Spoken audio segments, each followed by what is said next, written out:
اچھا، اب 15 شعبان کا جو روزہ ہے نا، اس کے بارے میں بھی ایک حدیث ہے،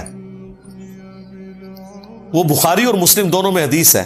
نبی الاسلام نے ایک صحابی سے پوچھا، کیا تم نے سرر شعبان کا روزہ رکھ لیا؟ ان کا نہیں یا رسول اللہ۔ فرمایا پھر اب شوال کے مہینے میں 2 روزے رکھنا تم، اگر تم نے سرر شعبان کا روزہ نہیں رکھا۔ اب یہ سرر شعبان کا روزہ کون سا ہے؟ ظاہر نبی الاسلام کی حدیث بخاری مسلم میں، اب علماء سے پوچھیں یہ کون سا روزہ ہے جس کا ذکر ہو رہا ہے سرر شعبان؟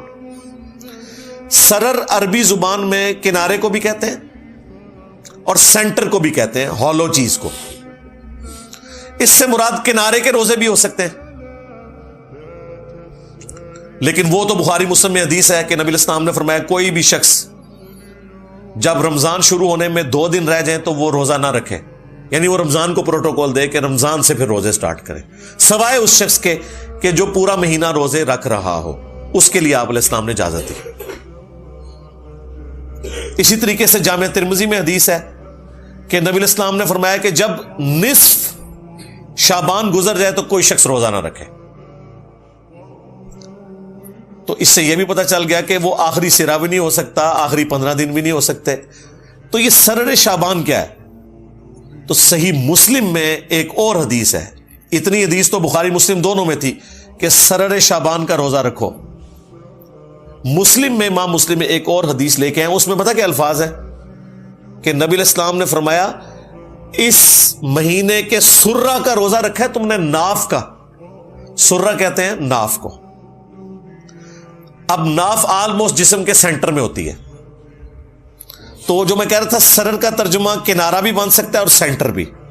مسلم شریف میں واضح الفاظ ہیں سرہ، ناف، نیول انگلش میں ہم کہتے ہیں، اس کا روزہ۔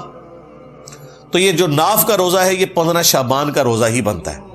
اور عموماً تو میں نے آپ کو کئی احادیث بتا دی ایام 20 کے روزوں سے متعلق کہ نبی الاسلام تو 13، 14، 15 خواہ وہ شعبان کی ہو، خواہ وہ شوال کی ہو یا اور کسی مہینے کی، یہ 3 روزے تو آپ نے رکھنے تھے اور وہ آپ کی روٹین تھی، خاص سفر ہو حضر ہو۔ 15 شعبان کا روزہ ویسے بھی عمومی سنت میں بھی آتا ہے، لیکن اسپیسیفکلی بخاری مسلم کی جو احادیث ہیں اس پہ گواہ ہیں کہ سرر شعبان یا سرہ کا روزہ 15 شعبان کا نبی الاسلام نے تلقین فرمایا کہ یہ رکھنا ہے، یہ 15 شعبان کا روزہ بنتا ہے۔ اس روزے کا شب برات کے روزے سے کوئی تعلق نہیں ہے، ان 2 چیزوں کو مکس نہیں آپ نے کرنا۔